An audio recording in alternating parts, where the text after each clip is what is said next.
My short summary for this one would be bromance, letter writing, and treason on the high seas. Shipwreck, nah. There are mentions of nah.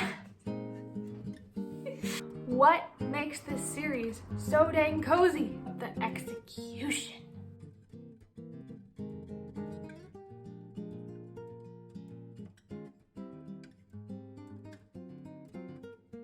Welcome back. On my channel, I like to discuss both books and cover design because I'm a graphic designer, and so I appreciate the little details, the methods for printing, and what is it that really drew you to pick up the book in the first place. So in the month of April, I read 10 books, and they range from classics, magical realism, to sci-fi, to fantasy. There is a really good range here, so I think if you're looking for your next read and you want to hear some insights on some of the books that were popular last month or ones you may have never heard about, this video is going to be a good place to start. The first book I want to talk about is Chocolat by Joanne Harris. In Chocolat, we're following Vienne and her 6-year-old daughter Anouk, who arrive at a small village in France during the time of Carnival. Carnival was celebrated from Christmas to the beginning of Lent during the Christian calendar in this time. On moving into the town, Vienne and her daughter Anouk set up home in an abandoned bakery, and they transform it into this amazing chocolate shop. The grand opening is scheduled to take place during the season of Lent, which is a period in time where the villagers are encouraged to fight against their temptations and abstain from the things that they might normally indulge in. So it's a really interesting time to open a indulgent sweet shop. To the austere local priest, Renaud, this little shop appears to be in direct opposition to everything he wants to achieve, and he's willing to go to great lengths to make sure that Vienne and her daughter are not welcomed.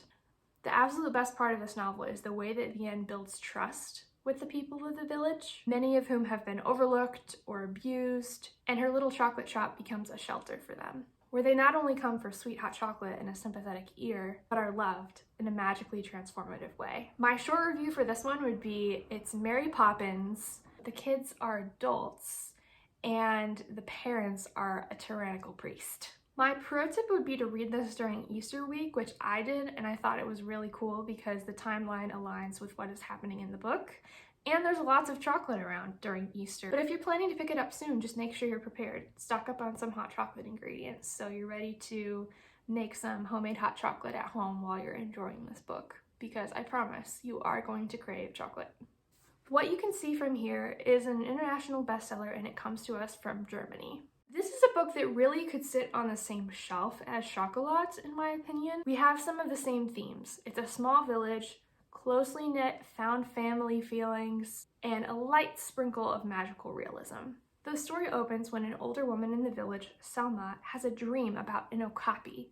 This is apparently a bad omen in their town, and Selma views it as a harbinger of death. When the word of Selma's dream gets out, everyone in the town begins to do the things that they've put off just in case they're the one who's about to die. For most of the story, we alternate following 3 different characters. Louise, who is Selma's 10-year-old granddaughter, an old family friend known only as the optician because of his profession in the town, and Selma herself. Amongst the flurry of last day impulses we have going on here, there is Louise's mother, who is trying to decide if her marriage is worth fighting for, and the optician, who is trying to decide whether to declare his long-buried love for Selma. But when death arrives, it's a door no one saw opening. This story has themes of grief, long-harbored love, first love, and hope, and I really loved it. If I gave you a 1-sentence review for this one, it would be, it hurts so good. Another book that I picked up in April is Set the Stars Alight by Amanda Dyke. This historical fiction is written in dual perspective. We're following a pair in present day, Lucy and Dashiell, and a boy named Frederick 200 years in the past. Lucy was raised in a home where her father's firelight stories wove their way through her childhood. Dash is a lonely neighbor boy who is kind of fostered into their family over the years. As the two grew up, Lucy's fascination with one of her father's stories, in particular, the legend of a missing ship, leads her to pursue a career as a marine archaeologist. Dash's interest in light leads him to become a forensic astronomer. I have to say, both of these careers I had no idea existed until I read this book. When they go off to school, Lucy and Dash separate for many years. Dash in America, Lucy in England. And they've only exchanged a few letters since. But one day when Lucy is pitching for a research project to recover the missing ship, Dash shows up to support her project by lending his own credibility and knowledge of navigation. Meanwhile, in another place in time, we have Frederick. Frederick is a lonely rich boy who, as he grows up, dresses like the staff on his family's land in order to experience hard work, the outdoors, and human kindness. Frederick falls in love with a neighboring farmer's daughter, only to find that she has been promised to another local boy. In an unexpected mix-up, Frederick and this local boy are pressed into service aboard a warship. This book has a treasure hunt, it's partially set at sea, and it takes place during a time of war. As far as my thoughts on the book, first let me say I didn't hate the dual perspective or the dual timeline, but the tone of this one is weighted down a little bit by the purple prose, and I had to suspend my disbelief about how the two dual perspectives wove into one thread of story at certain points. So for me, this ended up being a 3-star. I didn't want to pick it up when I wasn't reading it, but I know for some people, especially those who love historical fiction, you would probably find this to be a 5-star. So if you're interested in that genre, go ahead and pick it up. The shortest summary I could give for this one would be bromance, letter writing, treason on the high seas, shipwrecked romance in a sea cave, and starstruck romance at an Airbnb with no public Wi-Fi. The next one I picked up has been super heavily marketed and promoted this spring, and that was Romantic Comedy by Curtis Settenfield.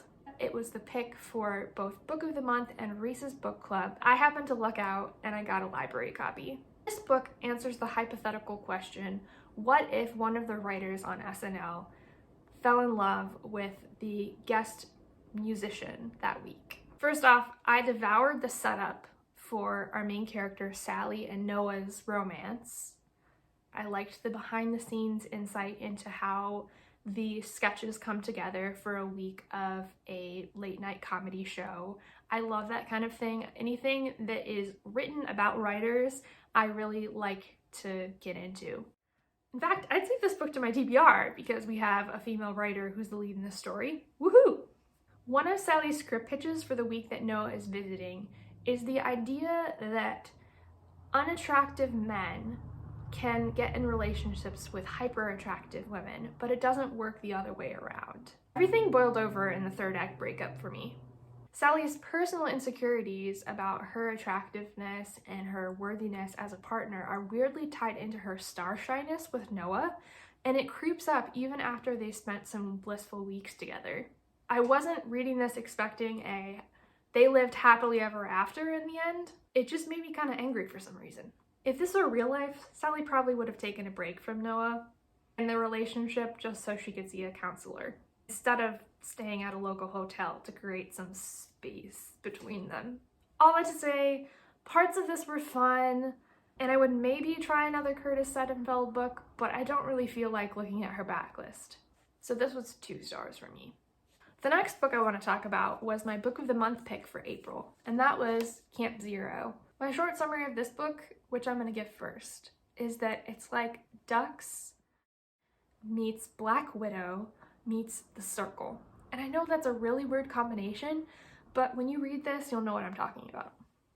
I have so many issues with this book, but my number one problem is just the way that it was marketed as a story. I picked it up thinking it was going to be a dystopian thriller with a main character who is a spy. The reality is our main character is specifically trained as a sex worker and then given an espionage assignment. I didn't sign up for that plot.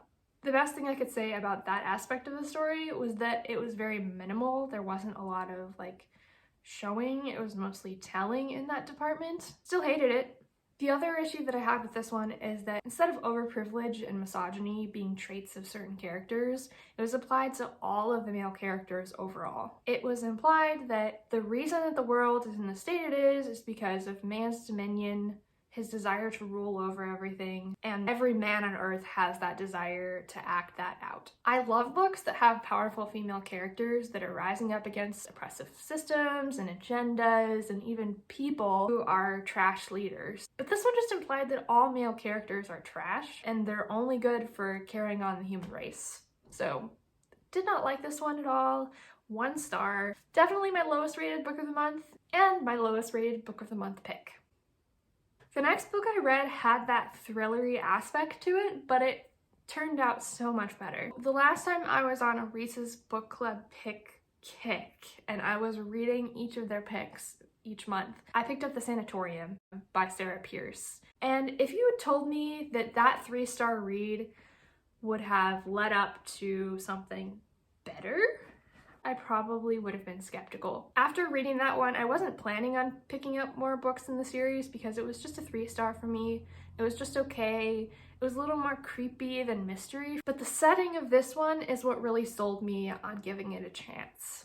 There's just something about a modern resort set on a remote access island that really draws me in as a setting for murder and mystery and intrigue.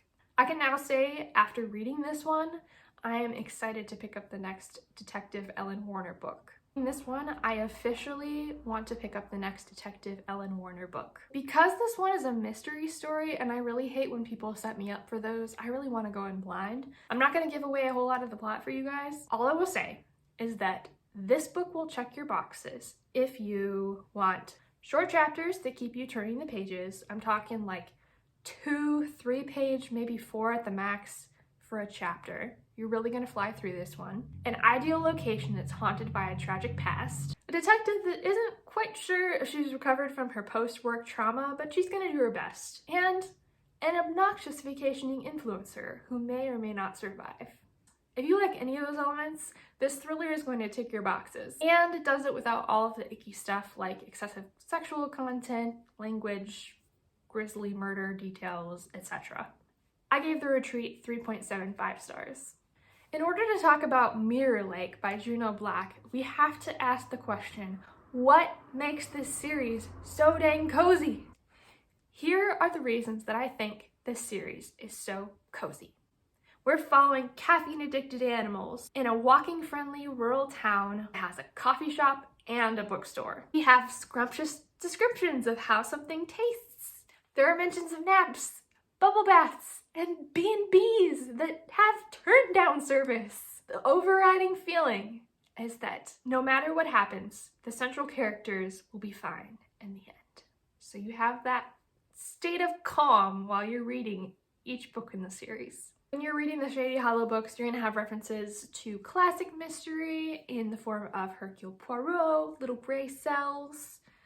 You'll get a wink wink nudge nudge of Sherlock Holmes and his methodology. This book definitely doesn't belong in the same category as Agatha Christie or Sir Arthur Conan Doyle. I think cozy books have coziness as the main factor. That's like the base ingredient of cozy books. And whatever the genre is just an added element on top of that. For example, Legend and Lattes. That is a cozy book that just so happens to be a fantasy. The Monk and the Robot duology. It's cozy. And it just happens to be a sci-fi utopian fiction. What I'm getting at is that this book might be shelved in mystery, but it invites you to be carried along in the story. You don't have to put the clues together. You don't have to build a list of suspects. You're just floating down a lazy river while you read this story. You don't need to use your brain cells to try to figure out what's going on. It's gonna come to you. Maybe I should talk about the actual story that happens in this cozy mystery.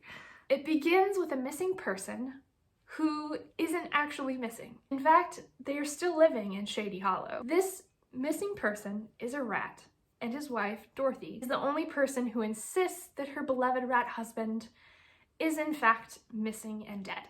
It doesn't help matters, though, that the town calls her Dottie behind her tail. With that as the basic premise, knowing that it's cozy, put up your feet, grab a cup of tea, and enjoy another mystery with your favorite characters. This next book was the one that I was most excited to pick up this month, and it was also the greatest disappointment. That book is The Adventures of Amina al-Sirafi by Shannon Chakraborty. I was so excited to get this one, and I loved the cover design. Oh my gosh, so much gold foil, you guys.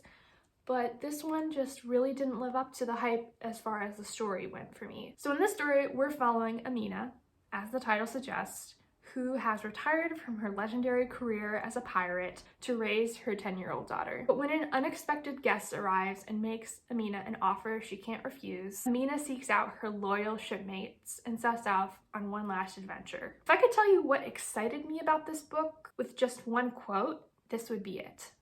I loved it. I had always loved it. I loved being on my ship, the wind in my face and the salty damp in my clothes.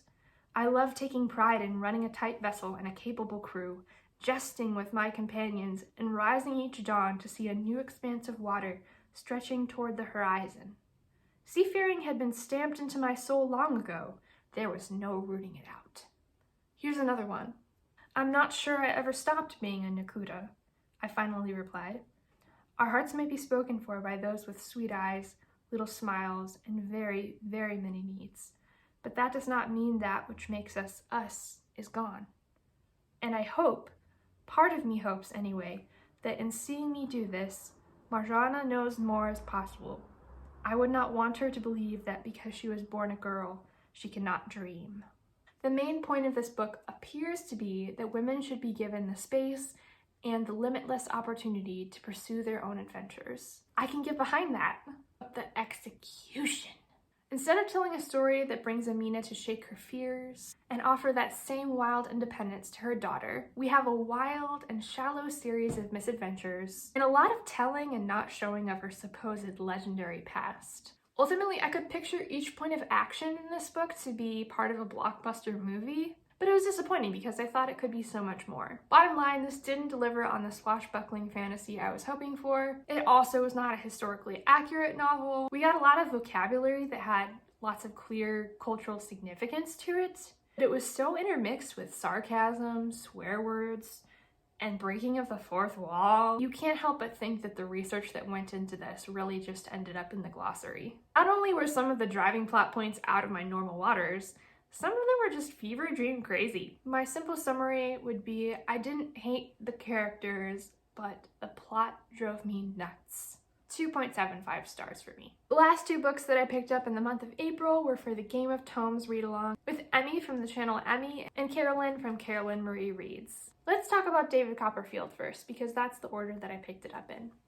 You'll see I've got a lot of tabs in this one because there were some memorable lines and expressions that I wanted to be able to look back on. Overall, I would say that this one is 3 stars for me. It's not my favorite Dickens. I feel proud to have read it, but it definitely dragged in some parts. And David Copperfield as a main character, I feel like you're interchangeably rooting for him to have a better life and also annoyed that he's not taking action in certain areas, which is probably true of most normal life people. Like you would be upset that you didn't make a move in a certain direction, or that you didn't realize that some other characters actually didn't have your best interests in mind. They had motivations of their own. Overall, I did enjoy my time in this, and my favorite character has to be Aunt Betsy. We have a really interesting cast of characters in this novel. None of them are particularly good. None of them are particularly ones that you would want to emulate, but they each have some sort of commentary about the political system at the time, about the treatment of the poor versus the wealthy, and how having even just a little bit of wealth but no education with which to manage your wealth. There's also another glimpse, as in Hard Times, into the plight of women who had wealth and did not have wealth, and what it looked like for them in their lives. Perspective of a middle-class person, a person who thinks that they're wealthy but is always in debt, and then also people that have family money and are managing businesses and expecting to pass their inheritance down to their children when they die. But in reality, the grossness of the legal system oftentimes distributed their wealth unfairly outside of their family. If there was one theme that ties together this entire story, I would say it's inheritance, because initially you don't think that David is going into the world with any sort of belongings of his own or the love and the example that would propel him throughout his life, but the characters that he meets along the way actually do teach him some lessons that are going to shape the man that he becomes, and in turn he will shape the people around him. I gave this book 3 stars, and it's not my favorite Dickens, but I still think that because of the praise that it has received for hundreds and hundreds of years, you probably should give this a try. The afterword that had an excerpt from the life of Charles Dickens was really dense, and I kind of wanted to have like a shorter, more clear understanding of what exactly was unique to David Copperfield as a novel and what things were actually adapted from the life of Charles Dickens. So I'm probably going to be doing some further study on that myself. If you have any thoughts on that particularly, I would love to hear more in the comments. Maybe you know some of the things that were true to the novel and which things were true to Charles Dickens' life, or you found a resource that was helpful to you. Let's try not to give any spoilers though, if there's someone who wants to pick up that story. I kind of want to give them a fresh page to start on. The second book that I picked up from the Game of Tomes read along in April was The Catcher in the Rye by J.D. Salinger. In The Catcher in the Rye, we're following Holden Caulfield, who is a 15-year-old boy but acts like a 7-year-old vet, in that he is very sour with the world. He swears, drinks, smokes, and flirts like an old man, guys. And that's pretty jarring. He's not an immediately lovable character. But as we follow him through the streets of New York, and without giving anything away, by the end of the book, I really did care about his character. I cared about his future, and I think that this is really a worthwhile classic to pick up. It's just one of those stories it's gonna stick with me for a long time, even if I don't pick up the novel again for another 10-20 years. It's going to stick with me. And so I gave this one 4 stars. I'm curious to know what books you picked up in the month of April, and I'm really excited to share with you the books that I plan to read in the month of May. If you have any that you're particularly looking forward to, make sure to drop them in the comments below. If you made it this far in the video, do me a favor, help my channel out by liking this video. And if you'd like to follow along with me and see some more books, talk about more book covers, I'd love to have you as subscribers. Just hit that subscribe button so we can continue talking about books and their covers together.